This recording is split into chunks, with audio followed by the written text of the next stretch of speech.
It's Monday, June 14th. I'm Lucy Steiner. And I'm Sam Seder. Which of these stories will you be talking about today? Israel's far-right, heavily corrupt Prime Minister, Benjamin Netanyahu, is finally out. He's been replaced by another far-right tech entrepreneur. Meanwhile, the normally tight-lipped Apple said it turned over data about Trump's former White House counsel, Don McGahn. And lastly, Representative Alexandria Ocasio-Cortez went on CNN and dared to point out the biggest flaw in her party's plans to enact any sort of agenda. You are listening to Majority FM's AM Quickie, and these are the stories you need to know.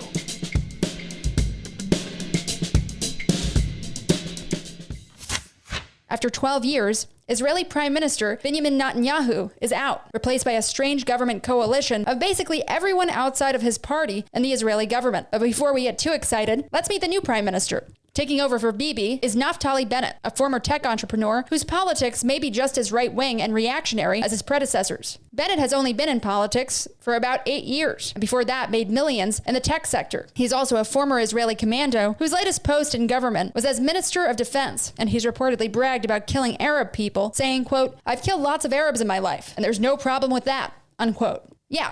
Sounds like the guy isn't exactly a step up from Netanyahu. He's also vehemently supportive of Israel's colonialist settlers. Bennett took over thanks to a razor-close vote in Parliament, authorizing a new government by just one vote, 60 to 59, with one abstention. Bennett's party itself only holds 7 seats in Parliament and managed to take the top slot by creating an 8-party monster coalition aimed at taking Bibi down. In other words, none of this is particularly stable, and none of it looks particularly good for the Palestinians still suffering after Netanyahu's final acts of war against them.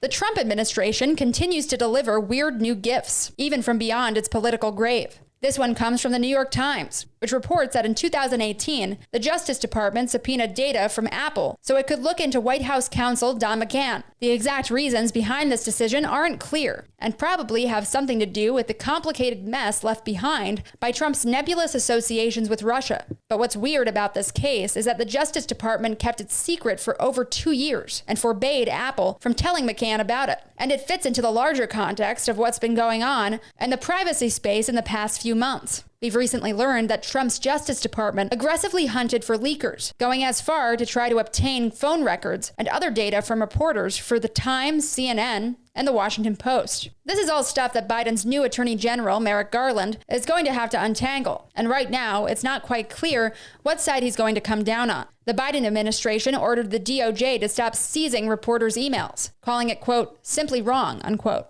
But the New York Times notes that there is still a ton of variables as to what the new rules will look like, as far as who's protected and who's considered a journalist. If you remember, the Obama administration was particularly zealous at rooting out leaks. So that doesn't inspire a lot of confidence. Hey, Majority.fm's AM Quickie is fueled by JustCoffee.coop. Just Coffee is a worker-owned coffee roaster based in Madison, Wisconsin that has sponsored the Majority Report for nearly a decade.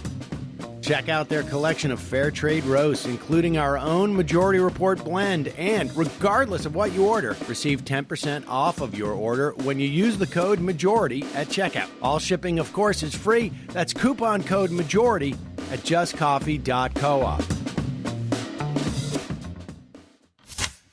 The Democrats have a problem. They all know it, but almost none of them will come out and say it. It's pretty simple. The Republican-friendly coalition of Joe Manchin and Kristen Sinema are essentially stonewalling any bill that Biden wants to pass. Naturally, most inter-party criticism falls on the left, which is why Representative Alexandria Ocasio-Cortez was on CNN on Sunday defending progressives' decision to preemptively reject the centrist infrastructure compromise plan that Manchin and co. are putting together. CNN's Dana Bash tried to corner Ocasio-Cortez into saying whether or not she'd vote for such a marginal compromise bill, to which Ocasio-Cortez responded, quote, "The thing is that this isn't the best we can get," unquote. Then she launched into one of the few open declarations of what's actually going on. Quote, "I do think that we need to talk about the elephant in the room, which is Senate Democrats blocking crucial items in the Democratic agenda for reasons that I don't think hold a lot of water," unquote. The key point that Manchin and his bloc are trying to make is that there are 10 Republicans that can be convinced to play ball, and that Biden and every Democrat to the left of him should place their policy ambitions in those centrist hands. But as we all know, that's a myth. AOC knows it too, and said as much. Quote, quote, that doesn't really hold water, particularly when we can't even get 10 senators to support the January 6th commission, unquote. We covered this back when it happened. If Manchin couldn't get Romney and some of the less Trumpy GOP to back an inquiry into an attempted coup earlier this year, then only a massive idiot would assume that they're going to get the GOP's help passing an infrastructure bill. The Democratic Party leadership has to know this too, which makes the real question clear. What are they going to do about it? And now for some quicker quickies. Quickie. Joe Biden met with the Queen of England on Sunday and managed to not commit any real social faux pas, only telling her that she reminded him of his mother. Isn't that nice? What a difference from Trump. At least our good President Biden loves and respects a monarch, which is really what America is all about if you think about it. CNN reports that GOP governors are pushing to end mask mandates in schools, once again blaming government overreach for this policy. Kids under 12 won't be eligible for the vaccine till about Thanksgiving, so the masks make sense. But of course, you can't tell that to the GOP. A mysterious auction winner paid more than $28 million to ride to space with Jeff Bezos on July 20th, becoming one of the first private space tourists to get ripped off by a billionaire's vanity project. Congrats to whoever that person is. Have a nice flight.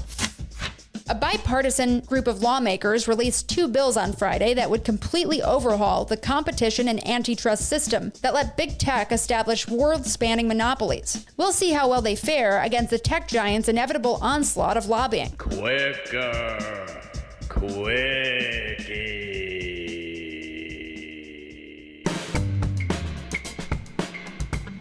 That's it for the Majority Report's AM Quickie today. Sam and Emma will be with you shortly.